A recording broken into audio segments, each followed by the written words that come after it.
Hello and welcome to another episode of the Fully Charged Plus podcast. A regular guest who's been on the show a couple of times, been on Fully Charged show in the past this week is Ketan Joshi. He's an Australian science journalist and an energy specialist, real focus on the energy matrices around the world. Just an incredibly knowledgeable person. I first met Ketan in Australia, in Sydney, many years ago, and he now lives in Oslo with his wife and child. And he's about to have another baby. So I'm very excited to hear about the new baby because I love babies. And he just incredible insights into the kind of global energy picture and what really these things mean. So in this episode, we talk about the fossil fuel lobbying, the Extinction Rebellion and some of the difficulties they've been through in the British press. Boris Johnson's. We talk about diesel shaming in some detail, which is very interesting, and blue hydrogen. Ketan really understands the complexities of blue hydrogen and carbon capture and storage, which many of you listening to this will have heard of. CCS being the sort of absolute panacea for the fossil fuel industry. We can keep burning gas and oil as long as we capture the carbon and sequestrate it. And no one, as you will hear in great detail, is really doing that at any scale that has any relevance after 20 years of telling us that carbon capture and storage is the answer.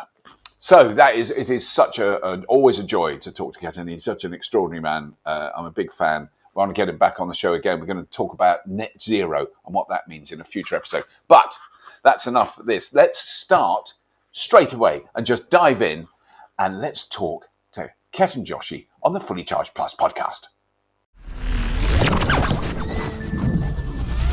Ketan, thank you for finding time in your busy life in Norway. So jealous that you live in Oslo, the electric car capital of the universe.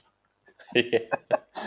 But now, it's no worries. I'm glad to be here. No, it's great to catch up with you. So, let's start with Extinction Rebellion, because we've never talked about it on Fully Charged at all. And there's a bit of Extinction Rebellion going on in Oslo, is there? Because that seems a bit unfair, because I think of Oslo as this sort of glowing capital on the mountain where they've done everything right forever, But I guess that's not quite the case. No, Norway extracts a very large quantity of oil and gas from the ground and sells it to other countries, like us, particularly in Europe, like the UK, but also other parts of Europe and other countries in the world, and that has been going on since kind of the 80s/90s. Norway has, of course, obtained quite a lot of wealth from that, a lot of which has gone into a government-owned what's called a sovereign wealth fund, or sort of colloquially known as the oil fund. And they basically use that money to fund like social services and things like that in Norway, but also as they sort of invest in other companies using that money. But also they sort of have it as like a backup, So in times of, say, when there is a pandemic, they sort of dip into it, to help people out with services. So it's a colossal amount of money, isn't it? In the sovereign wealth fund is eye-watering. I don't even remember the number because it's not even worth remembering. Like it's just trillions, right? Like it's just more money than you have the mental capacity to understand the amount of what it is. And also the population of Norway is not huge. I mean, I don't know. No, it's like sort of 4 to 5 million, I think it is. Because it's a huge country. It's like I came from Sydney, and like that's Sydney. Yes, in the whole country. Yes, you're right. Yeah. So there's an election in Norway coming up in next month. So that's that's a big deal. And so Extinction Rebellion are having protests in a few different countries around the world around the same time. Of course, this is timed very neatly for the Norwegian elections. And the exact point of contention that Extinction Rebellion are addressing, but is also being sort of a bit discussed in the lead up to the election, is does Norway continue to sell fossil fuels, right? Does it expand its extraction of fossil fuels? Does it keep it level? Does it wind down? And if it does wind down, how fast does it wind down? Yeah. And so there's camps in all four of those categories. And Extinction Rebellion, I walked past one of their demos just yesterday, and of course they focus on oil extraction. Equinor is mostly state-owned. It's the sort of state-owned oil company here in Norway. It used to be known as Statoil. Right. And Equinor. Okay. Yep. Yeah, and they've got Extinction Rebellion had this big model of the Titanic, and they've got Equitanic, sort of suggesting that they're about to hit an iceberg and go down, and now's the time to get into the lifeboats and get out while you still can. And it's a solid point. Norway, of course, as you mentioned, is the EV capital of the world, demonstrating all of the sort of good ways that you can deploy zero carbon transport in a sort of quickly and get to a high proportion of sales very quickly. And that is the same oil demand that Norway supplies from its extraction projects, right? Like that oil gets used in passenger vehicles in other countries, and to some extent still here in Norway. And so it's a really funny and fascinating emotion because Norway is very good at domestic decarbonization. The grid is already incredibly clean, mostly hydro. Yeah. One of the highest in the world, and it's mostly hydro. There's a whole side story about wind power in Norway I'm not going to go into, but that has not gone particularly well. But of course, the grid's already mostly clean. So, and transport emissions are going down thanks mostly to electric vehicles. There's a bit of like biofuel stuff in there as well, but the electric vehicle impact on transport emissions is accelerating. That's getting each new quarter, the reduction in transport emissions is a bit higher, is a bit more aggressive, which is fantastic. Because I would doubt it's even measurable in the UK, for instance, where there are substantial amount of electric vehicles now, but there's so many, 33 million, somewhere around 32, 33 million combustion engine vehicles on the road. So even if you have 1 million electric cars, which we're not quite there yet, you wouldn't. It'd be very hard to measure it. But it's actually, on my last visit to Oslo, you didn't have to wonder if there were a lot of electric cars. It was incredibly obvious on the streets. They certainly, and they're concentrated in Oslo, of course, because it's the sort of city and things like that. But it's starting to spread into the regions a lot more as the charging network grows across Norway. Yeah. So Extinction Rebellion they sort of pull this thread that is not often pulled too much in Norwegian discourse, because everybody who lives and stays here, including me, benefits from the sort of revenues of oil and gas extraction, right? It's inescapable if you exist as a human being within the walls of this country. And so then suddenly people have to deal with first of all what is currently happening, which is a lot of benefit from the sale of fossil fuels. And then people have to deal with the prospect of how quickly a country escapes from that reliance. And so that is not an easy debate. There's political parties who really are sort of softballing it, and they don't really want to talk about it or dwell too much on it. And so they'll say stuff that sounds like it's saying the right thing, but it's not really addressing the root cause of the problem. So an example would be the argument that Norway should keep extracting oil because if it didn't extract oil, then a neighboring country would extract the same oil and do it with worse emissions when they're in the process of digging it up. And of course, that argument is, first of all, it's mathematically untrue. Actually, Norway isn't that clean in terms of the emissions intensity of its extraction process. And also a country like Denmark or Sweden, they're not going to suddenly be, they're going to be highly responsible and,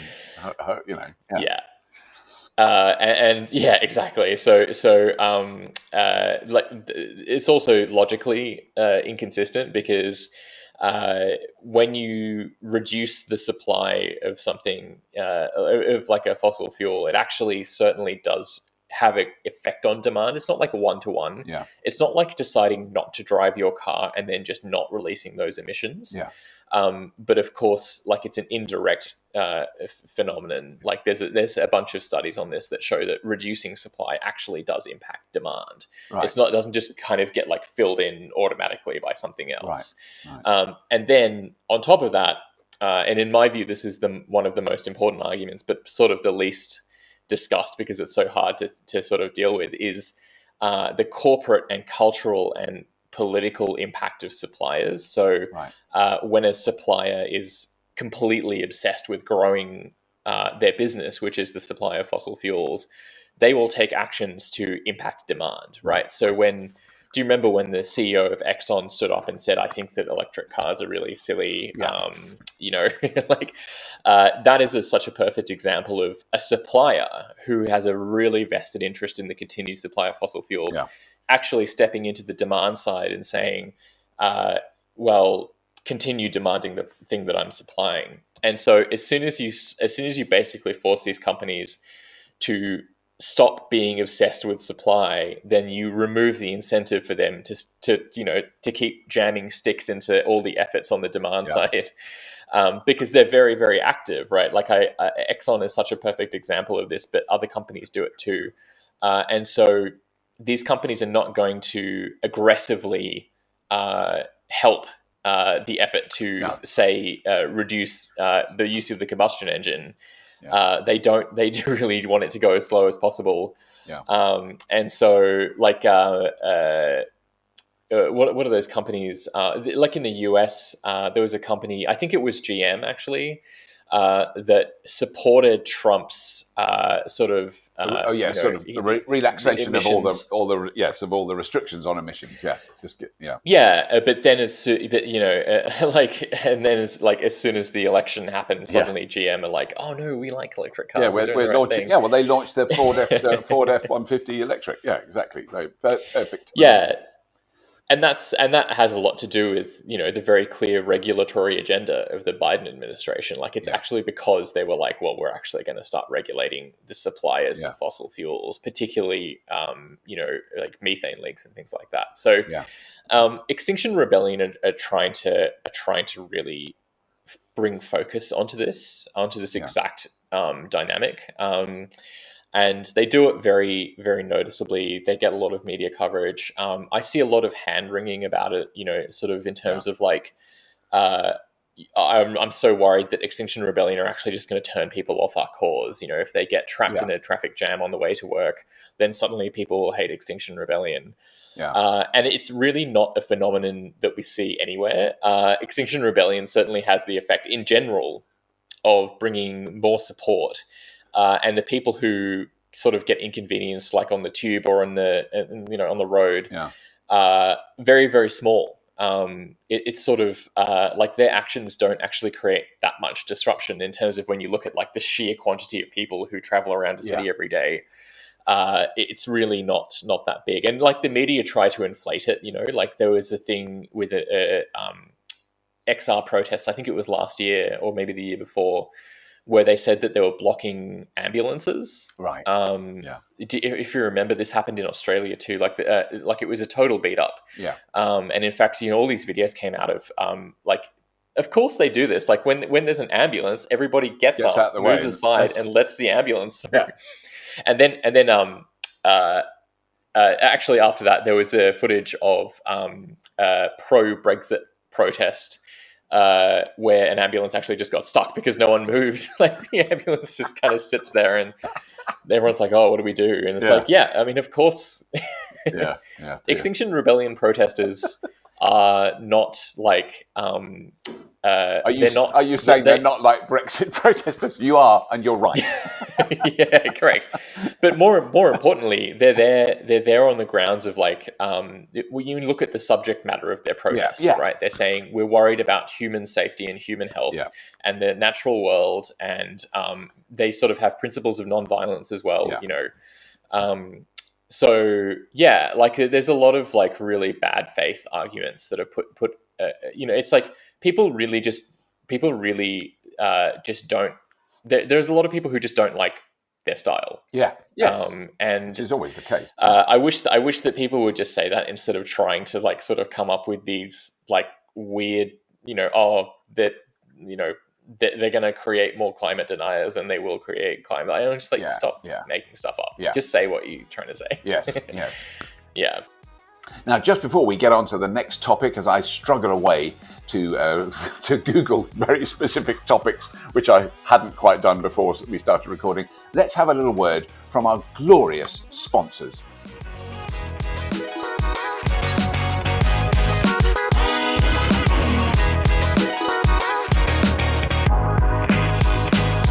My Energy is putting the I back into British innovation.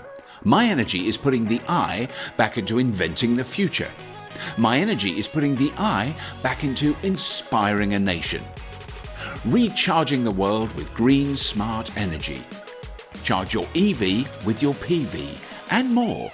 Visit myenergy.com and help to spark the green revolution. My Energy, driving the charge to a greener future.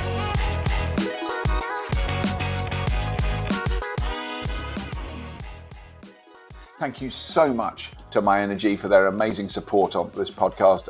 This wouldn't be here without them. There's no question about it. We wouldn't be doing it without them. It's really, really good that they support us, and we're very grateful to them and the amazing work they're doing. And we're so proud to be connected with them, even in the most peripheral way. You know that we met them when they were really starting out, and they've done amazing work. But that's all. Let's get back to Ketan and Robert chewing some organic, ethically produced fat.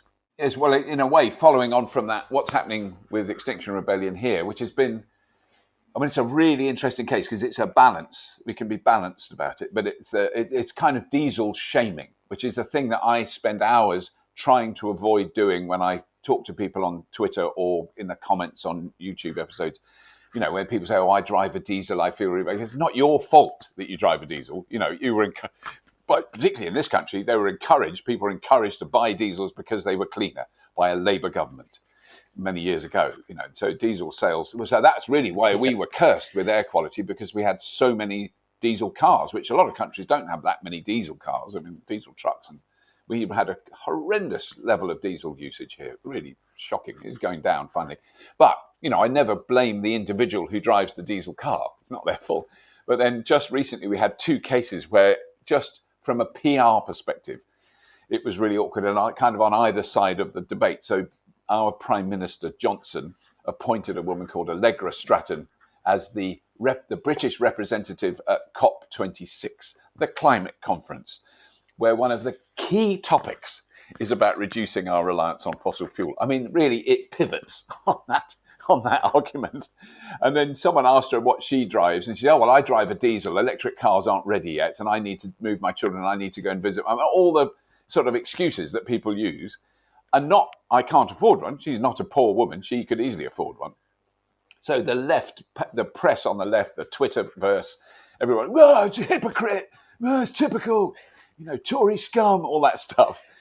Which I just sort of went, yeah, whatever. And then last week, or very recently, this week, I've got to now make sure I get the names right. This is Dr. Gail Bradbrook, who is really one of the founders of Extinction Rebellion in the UK. And she was on a radio interview, and they said, "What do you drive?" And she said, "I drive a diesel. I can't afford an electric car, and I've got to take my children to gym class." And you go, that was bad choice. Could you not get someone else to be the spokesperson on the radio? So that the right-wing press had an absolute field day.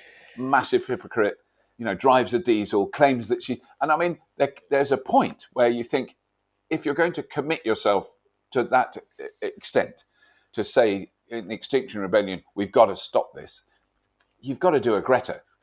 She set the bar very high. You don't fly. You don't drive a diesel. You don't, you go on the train, and if I can't get my children to rugby, then they don't go to rugby, or you walk with them, or you move house, or you sell your house and you buy a smaller house that's nearer the rugby if they've got to go. You can't compromise and go, "Oh, well, I still drive a diesel because, I don't want to diesel shame anyone, but it really got my goat. I went, God, that's just Yeah. wrong.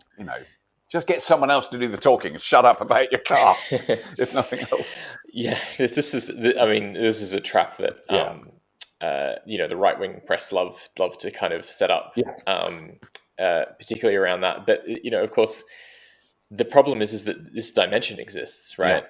Where you sort of have everyone has a personal awareness of their own capability and their personal life, their family life, the sort of the way that their city is structured, the things that they have access to, the things that they don't have access to, and because individual circumstances are so different, then it actually makes it really difficult to talk about it. Because I, for instance, live in Oslo. I don't drive a car as a regular thing. So like I have a bike and a trailer on it, right? And I use that bike and the trailer on it to get around the city and take my kid to childcare. So she can sit in the back. I mean, it's a child transport device as well as putting your shopping in it. It is incredible. The capacity of it is huge, and I don't even have an e-bike. You know, like I just sort of, it's just a regular. And Oslo is a hilly city. I was going to say I've walked up some serious hills in Oslo. Yeah. So it took me a couple of months to get used to it, and of course, unfortunately, children get bigger, so it sort of continues.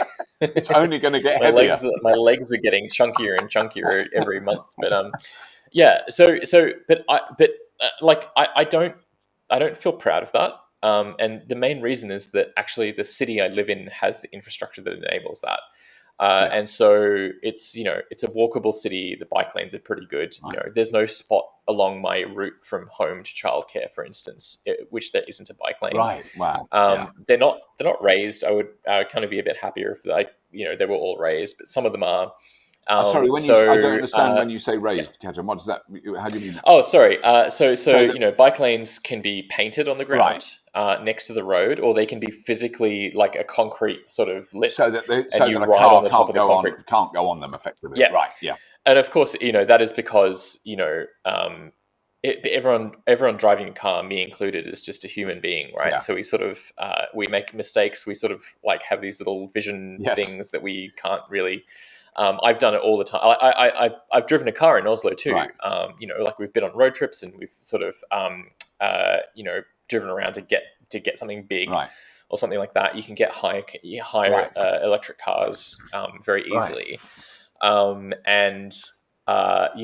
so freaked out when I'm near cyclists because I don't trust myself, right? Like it's a very sort of, anyway. So I mean, the problem, if somebody came up to me with a microphone and said, you tweet a lot about climate change, what do you do? Like, what's your personal thing? I would say like, well, it doesn't actually really matter that much what I do. It actually matters what I have access to. And so like I have the option to drive a vehicle if I want to. And in fact, I could choose to drive a combustion engine vehicle if I wanted to, but it's actually easier and cheaper for me not to. Yeah. And that is the important thing. It's actually less my choice as an individual and more the structure around me that lets me to make decisions. And I don't know if maybe she should have said something along those lines because, who knows what her personal circumstances are. Yeah, she can't afford an electric car, which is fair enough. Which is what she said. She said, I wish I could have an electric car. I can't afford one. But I mean, in a sense, that reveals a certain amount of ignorance that there is a kind of growing second-hand market. If you really want one, you can actually get an electric car that would suit her down to the ground. That's kind of my frustration. But that is, I admit, I live in a very unique little bubble of information regarding that sort of thing.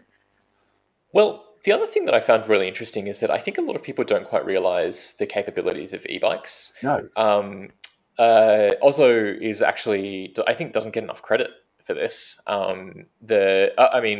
The infrastructure for bikes is good, and as a consequence, people carry some huge stuff on electric bikes, like cargo bikes. It feels really silly calling them cargo bikes these days because, like, I've seen some ones go. We're on the sort of ground floor here, and so I kind of get to see, it's like a relatively busy cycle route, and I see these e-bikes going past, and I'm like, that's a car. Like, it looks It's too big to be a bike. It's like 90% a car and 10% a bike. Yeah. Like the only bike part of it is that it has pedals and somebody's moving their legs. Yeah. But I'm looking at it and I'm looking like the size of the battery and the size of the little hub with a motor in it. And then you get these sort of cargo sections that are not like a sort of low to the ground tray, but they're actually like a van style sort of box. Yeah. So the post delivery folks have bikes that you sort of you lie back and you sort of pedal with your feet in front of you. And we live on a really steep hill, as I mentioned. And, you know, I just see these, like, this, just some chilled out dude, you know, just like very slowly going up a thing. And I think this is actually going to be a really big change for people because, you know, you don't, electric vehicles seem to have developed this odd reputation of being just ludicrously expensive, like luxury, you know, like the sort of fanciest, and I think shaking that off is a really like I think that's actually happening. And I think that small mode, you know, these sorts of e-bikes that are basically cars, I think they're going to do. I think, of course, they're way more affordable, you know, than even like a secondhand small electric vehicle. And they can be charged in smaller spaces. So people who live in apartments and like I rent an apartment, and having like you know, I could just chuck it in the basement and plug it. But I mean, even you can have even the bigger cargo bikes. I've seen some where it's actually quite heavy, but you unhook the battery and you take it inside. And I mean, it's not like light, but it's not heavier than a whole bike. I mean, that whole bike that was on a cargo bike. And I sort of went, God, that's quite heavy, but I could pick it up. It wasn't like impossible. And that is, I think, a 4.5 kilowatt hour battery. You know, so it's got to that stage. And that means that this thing that was a big cargo bike I saw in London, can carry a huge amount of stuff all day without recharging. But when you do need to recharge, you don't have to take the whole bike into a building or something. You can actually take the battery off. But I mean, I think you're so I just want to quickly say it's like the third most watched episode of Fully Charged ever is about a pedal cargo assist. No, not a cargo, a pedal assist sort of 4-wheel bike with a roof and a windscreen. And I mean, you can't even get it. It was an experimental vehicle. It's not even for sale. And yet millions of people have watched that. There's an enormous demand for it. Yeah, because you could just say, oh, God, I would use that. I would use that. Even when it was raining, I'd go out on that. It was brilliant. It was great fun. Yeah, and so basically, just to bring it back to the original point, I feel a lot more focus and you know, attention should be on people. I'm saying this in a sort of selfish way, but like, you know, people who don't have driveways, people who don't have access to street parking, people who move a lot, so renters, and of course people, you know, who have less capability to pay for a vehicle or to own a vehicle. That electrification sort of like option. So instead of like, you know, getting a hire car, like a petrol hire car, you know, you can buy like a good cargo bike, an e-bike. I think that really opens up a lot of stuff for people. And so, I don't know, the right-wing press is probably always going to do what they do. You know, I think spokespeople need to at least demonstrate that they're doing some part of their lives. Like people don't have to be Greta Thunberg. No. But they have to show at least they're sort of doing some stuff. Like I have changed, like as a family, we've sort of changed our meat consumption quite a lot. Right. That's been a really big thing for us. We came from Australia where, you know, just the sort of beef consumption in particular is just like one of I think it's the second highest in the world per capita. That explains a lot. That you know, definitely particularly when she was pregnant. I don't want to denigrate my wife. She's an amazing, creative, beautiful woman, and she's quite nearby. So just in case she can overhear, but she would, when she was pregnant, she would literally, if we'd been in a field full of cows and she was given a knife, she would have cut a bit off and just started chewing it. I mean, she's very, I mean, it reached a peak during pregnancy. But I mean, generally speaking, she quite, because I've been vegetarian for many years now, I can't even remember, but I'm lazy vegetarian. So I still have a bit of cheese and eggs. I've got chickens, so I eat their eggs. You know, stuff like that. Don't eat the chickens, but I eat the eggs. Yeah. And it has a really positive impact, it's like changing your diet that Yeah, way. So like, but then, as I'm sure you know, like it's, there's much harder questions. So, I'm a child of international travel, right, my whole existence as a human being is shaped by it. I was born in London.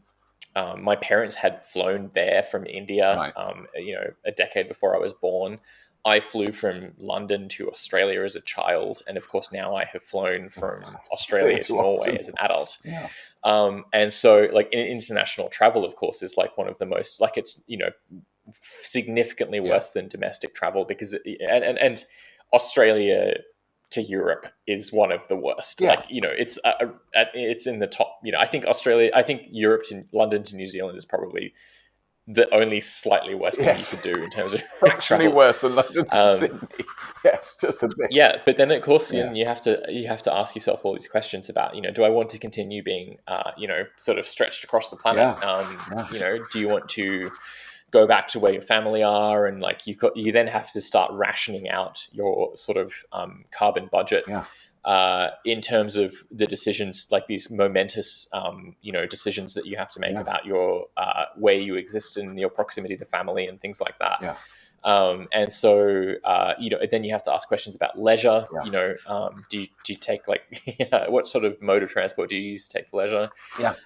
These are all really, these questions you can't talk about in like short media No, I know. interviews. That's the. I mean, it is all to You do can't with. talk. Yeah, it's very much to do with sort of PR spin in a way, and how you present things. Because I mean, I could have been on that.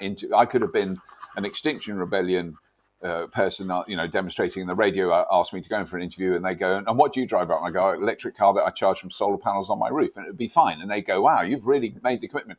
But if we compare my air miles in my life to the air miles of the woman who got shamed by the right wing press, she hasn't got a patch on me. Yeah, She's got she's yeah, she's got an air mile around her feet, and I'm swimming in an ocean of mega air yeah. miles and that's from work with me. It's from the job I've done in the last Mm, 30 years has involved vast amounts of international air travel, and then being married to an Australian.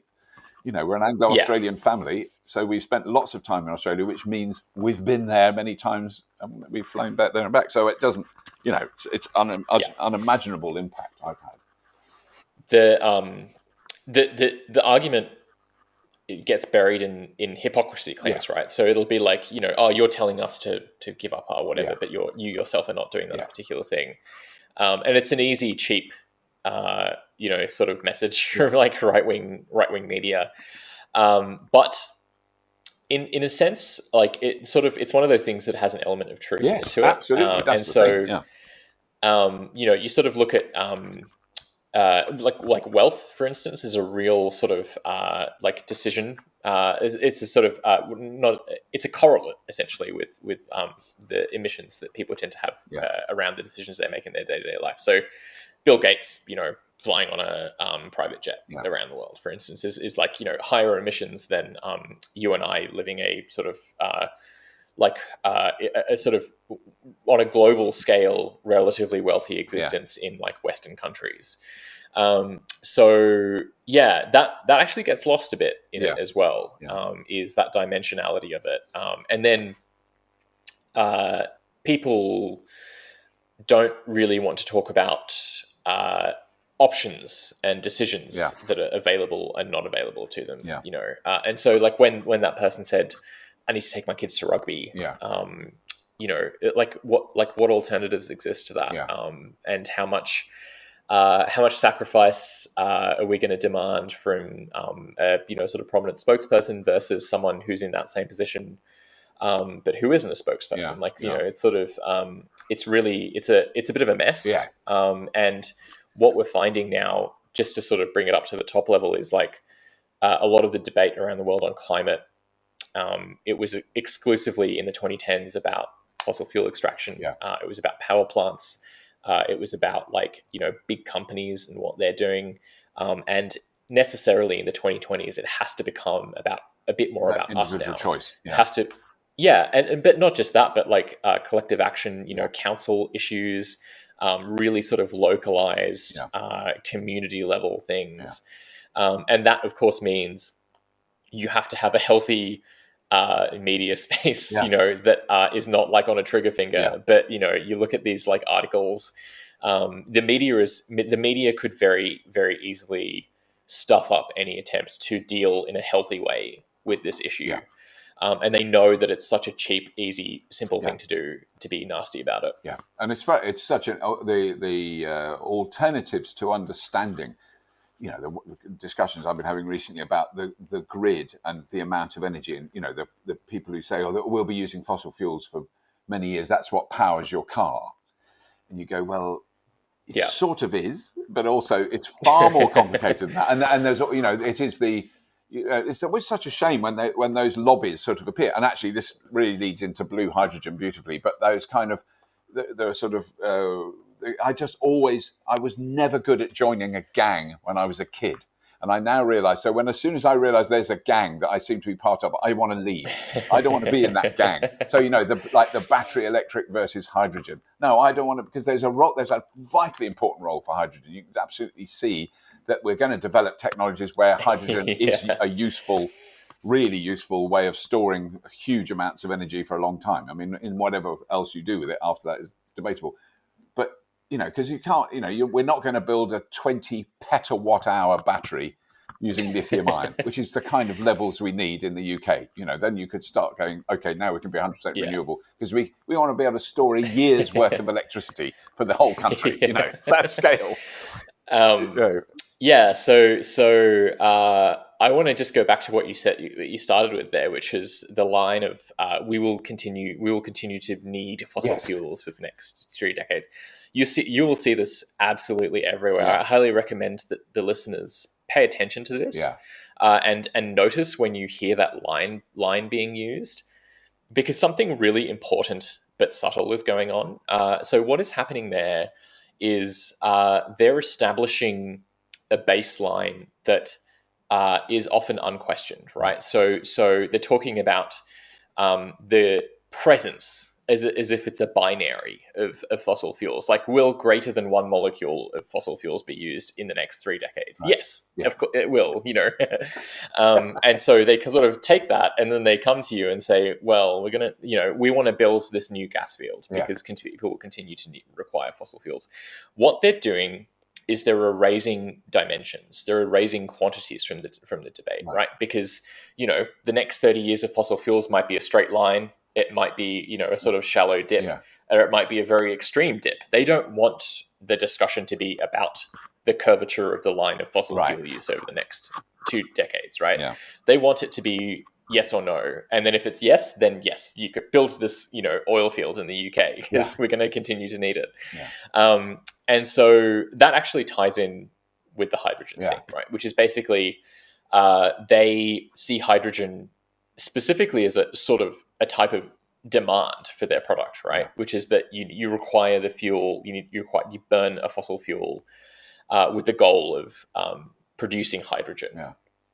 And so I just want to quickly give some context with carbon capture and storage over the past decade, because it's it's actually the key really here to the hydrogen debate. So over the past actually more than a decade, 2 to 3 decades. Yeah. Carbon capture and storage has been offered as a solution to the burning of fossil fuels, as a climate solution, right?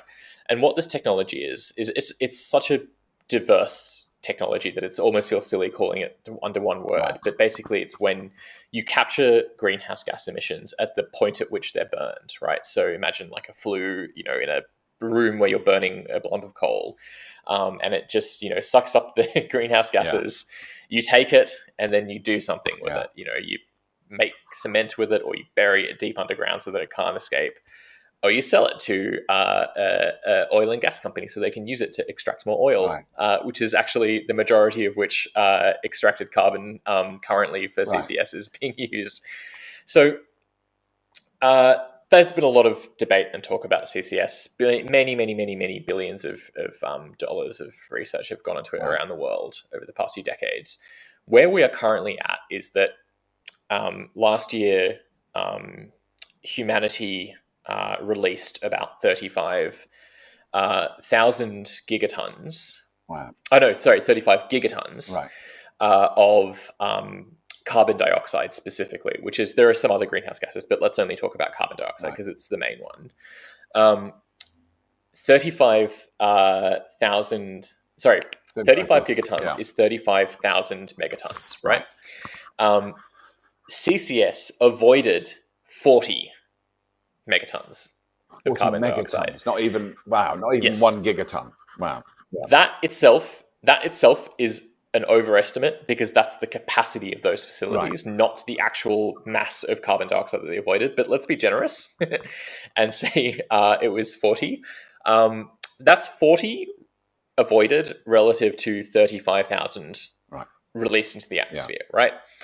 The IPCC report that came out a couple of weeks ago made a really straightforward, simple statement.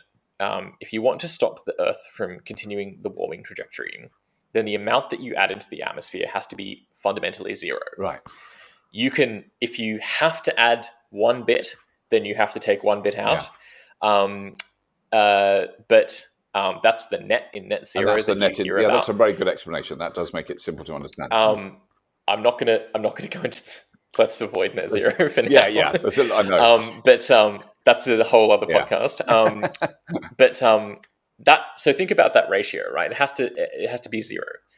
The current ratio for CCS to carbon dioxide added is 40 to 35,000. Right. Right. Yeah. So think about, when they talk about, this is how we're going to reach net zero. That's where they are after 3 decades of, and many, many billions of dollars, and a lot of big promises. There was an article in, I think it was the early 2000s, from the head of the Australian Coal Association, basically saying, look, by 2020, probably about 75% of all oil and gas burnt will be avoided by CCS. Right. Emissions will be avoided by CCS, and currently it's something like 0.00001% or something, whatever that ratio I mentioned before. Tiny amount. Yeah. CCS has failed basically in its promise to live up to its promises. Hydrogen comes along, right? And that's something you can produce, right? It's a fuel in and of itself. It's a sort of intermediary. It's like a shutter between the process of producing between the fossil fuels and the product that's sold, right? So if you have a gas-fired power station and you plug it into the grid, you're making gas-fired power, right? It's measured by energy wonks such as myself in that way. Yeah.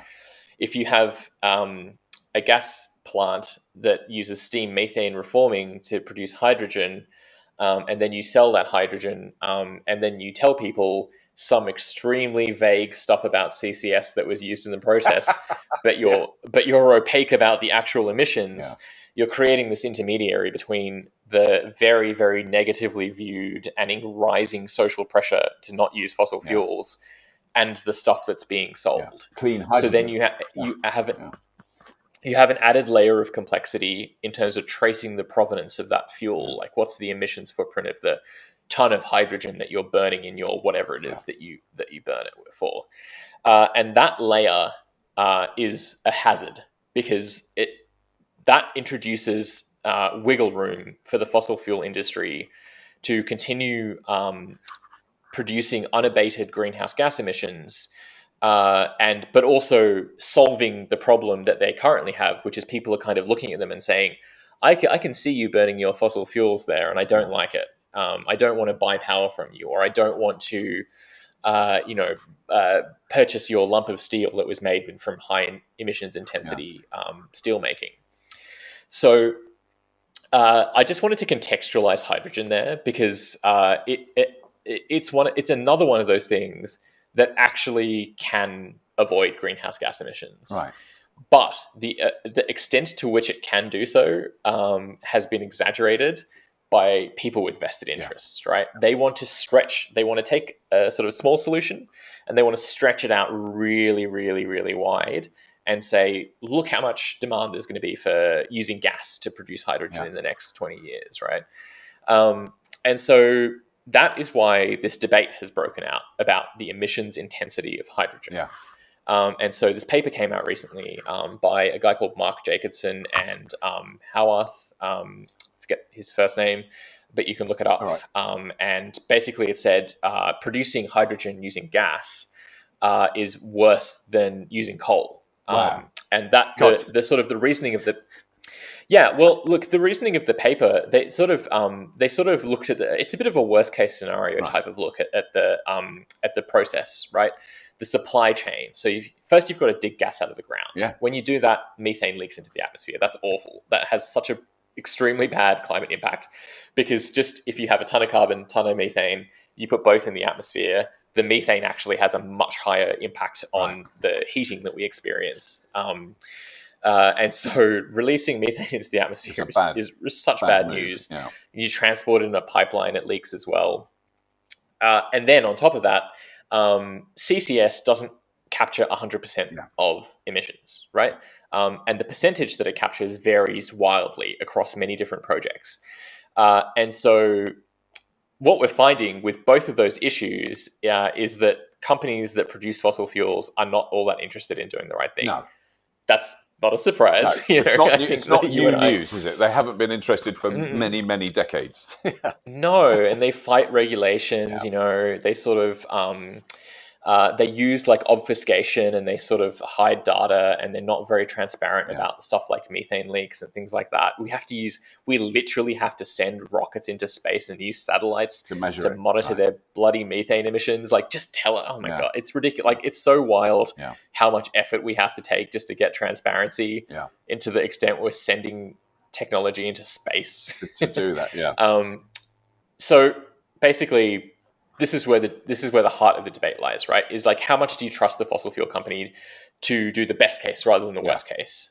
And or more specifically, how much do you trust like the institutions of like democracy and industry regulation and transparency to do the right thing? And of course, based on history, we shouldn't have a lot of trust.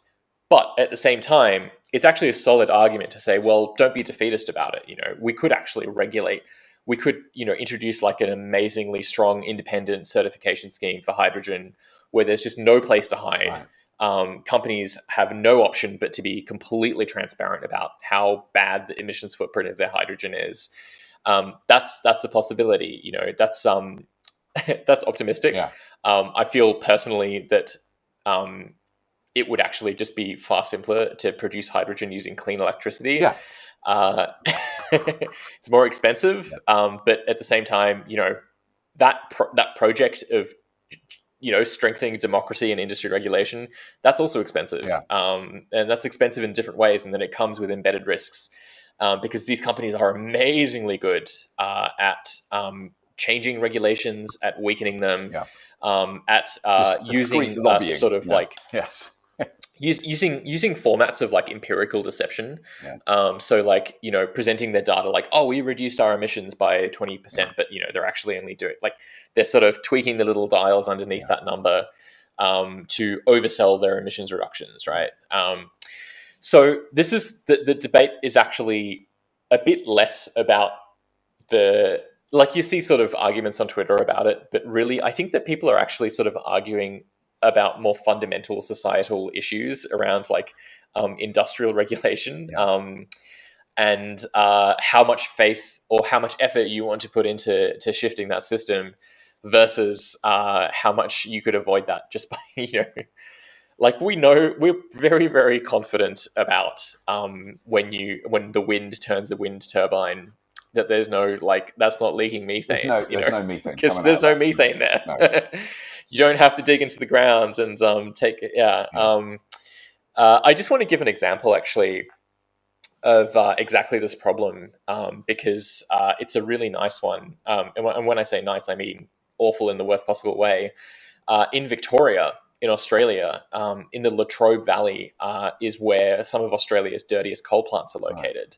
And that is because they're burning this brown coal that you get in Victoria, extremely, extremely high emissions. Like, you could shut these like 3 coal plants down and Australia would probably hit its Paris climate targets in like the space of a week or something. Like, I don't know, it's extremely significant proportion of Australia's emissions. And that coal is just well understood to be fundamentally unburnable, or it should be unburnable, right? Like this stuff is the very, very first thing on the chopping block for like, what do we deal with first to reduce emissions the most in the first go? There is a project in Australia to take that brown coal, burn it to produce hydrogen, and sell that hydrogen to Japan on tankers. Wow. And so you're probably thinking, like, how could you take the worst possible fuel that you could imagine and make hydrogen with it? And what they're doing is they are advocating for this project by saying, well, we're going to use CCS. And so we will install a carbon capture machine on the thing that produces the hydrogen. Yeah.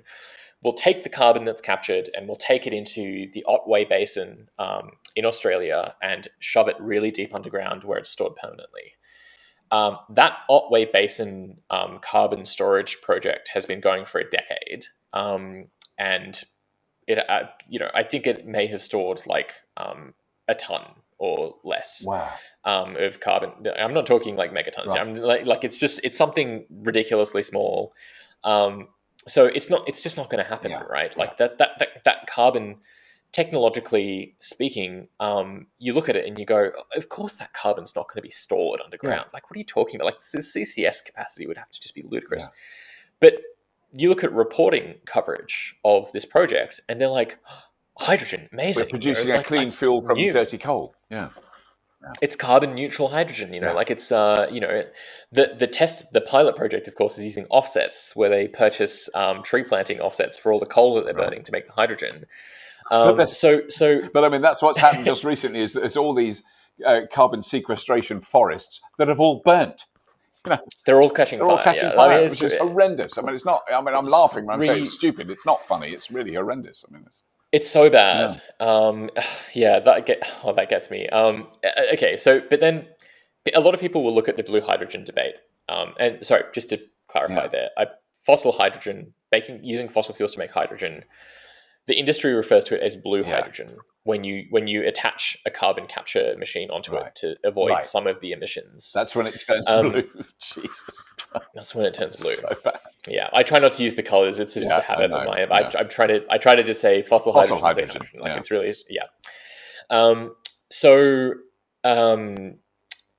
that, like, people listen to the debate about using fossil fuels to produce hydrogen, and they're like, well, what's the problem? Like, I mean, it is what it is. Like, if they capture the carbon, then they'll be accepted, and if they don't capture the carbon, then the social forces of a sort of anti-fossil fuels will stop people from wanting to buy that hydrogen. Like, what are you worried about? And it's like, well, those social forces are not doing what you think that they're doing currently. Like that CCS, the hydrogen project I mentioned in Australia, the media coverage did not interrogate the feasibility of the CCS claims, right? The massive claims, right? Like doubling Australia's CCS capacity in a very short period. The other CCS facility in Australia that is currently working is the Gorgon facility. And they were required by the state regulator in Western Australia to capture a certain amount, and they have failed so badly. Right. They're actually facing massive fines. Chevron operates that, and they're facing very, very big fines. So what's happening here is actually three separate things. Regulation of extraction, so methane leaks, the feasibility of CCS, what it can and can't do, and then on top of that, the faith that hydrogen will be assessed in the correct way for the previous two things, right? And I'm only talking about gas here. Like, let's not even bring up coal because, that's a whole other thing. So there are actually three separate debates all playing out in parallel for hydrogen. Right. And two of them already exist, right? They're just being applied to the hydrogen lens. And so when you have you're standing in front of two cars, right? One is a hydrogen car and one is an electric car. And you say, okay, I want to know the provenance of how both of these were charged up, right? Like, I want to know where the hydrogen in the fuel tank of this one came from, and I want to know where the electricity in the battery of this one came from. figuring out where electricity came from is extremely rigorous and basically unfalsifiable, right? Like you can look up the grid intensity of the UK grid over the past hour, and know the intensity of, like, you can even look up the emissions life cycle of the fuel that was burnt in those power stations, like in gas and coal in the UK, right? The provenance of the hydrogen is still being decided, right? Like it might end up really rigorous, it might end up really terrible, it might be different in different countries. There might be different schemes across different governments. And the fossil fuel industry, of course, is fighting to have stuff like offsets included in, the emissions intensity measurements of a thing of hydrogen. And so these fights are all playing out when like there's an alternative. You don't have to have the fight. You don't have to like beg for like a good hydrogen certification scheme, when you can just, electricity already has a certification scheme, like in that the grid is a completely public and completely accessible data, testable.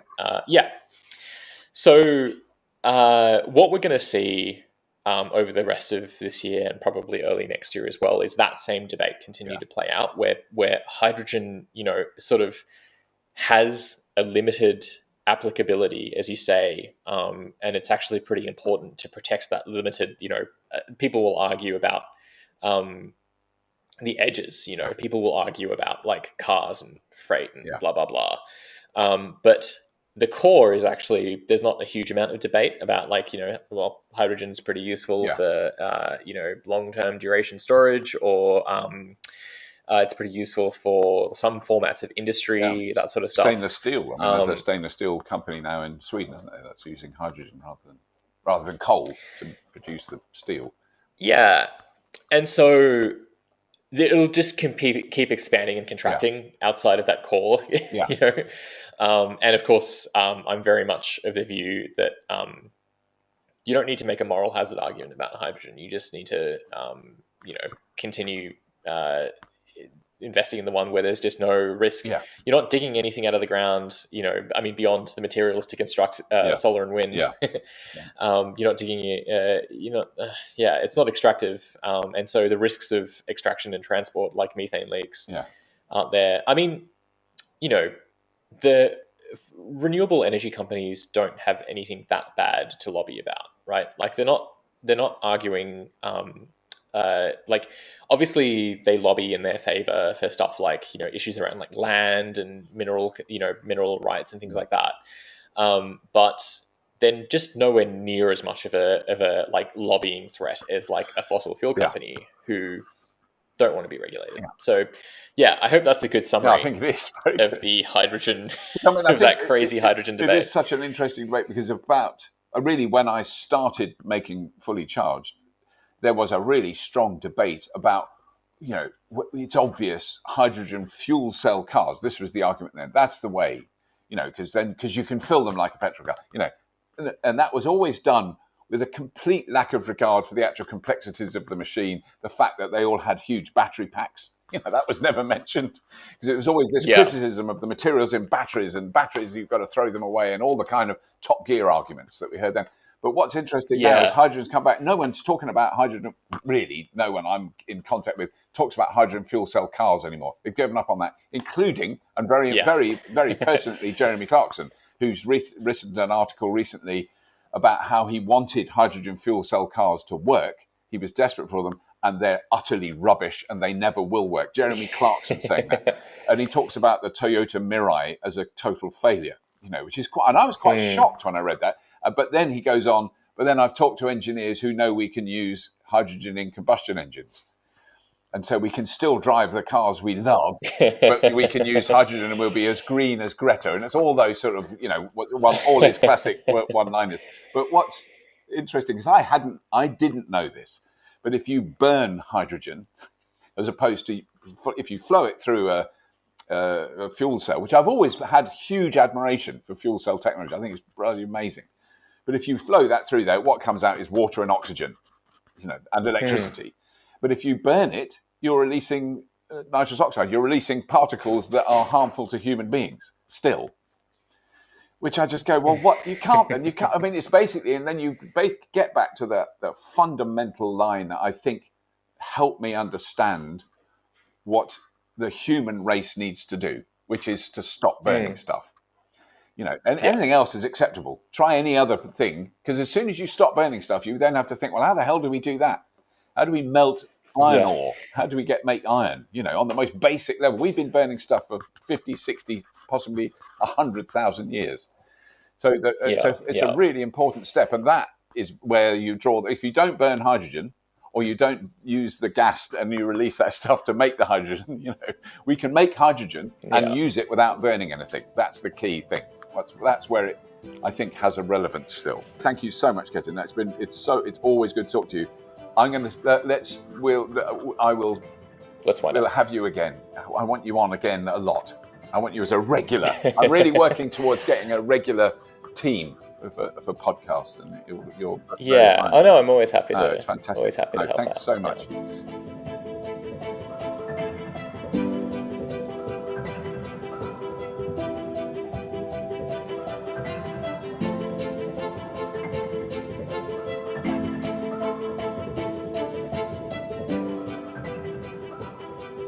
Thank you so much to Ketan Joshi for that. A really interesting thing. We will definitely get him back on the show very soon. Please do subscribe to this podcast. That really helps us. Tell your friends. Leave us a review. One of those 5-star reviews on the podcast downloading app of your choice. That really helps. That helps other people find this podcast. As you know, it's all the normal stuff. All the podcasting people say these things are kind of annoying, but they're also actually very relevant and important to the individual podcast. You can have a look at our Patreon page if you want to. The links for that are in the show notes for this episode. And really, that's all. As always, if you have been, thank you for listening.